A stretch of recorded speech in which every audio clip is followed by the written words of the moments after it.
In this video, I'll show you how to turn on or off airplane mode in Windows or PC. Ensure you subscribe and turn on bell notification to this channel for lots of educational guides and content like this.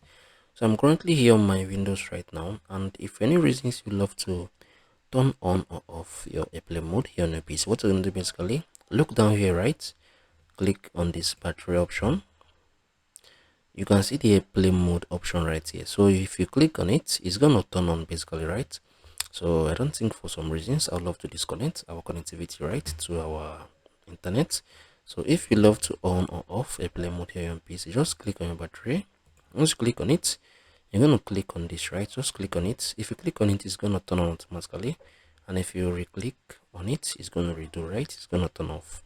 So these are how you can turn on or off airplane mode on your Windows or PC. If you find this video helpful, share thoughts below in the comment section. Thank you guys for watching through. I'll see you all in the next one.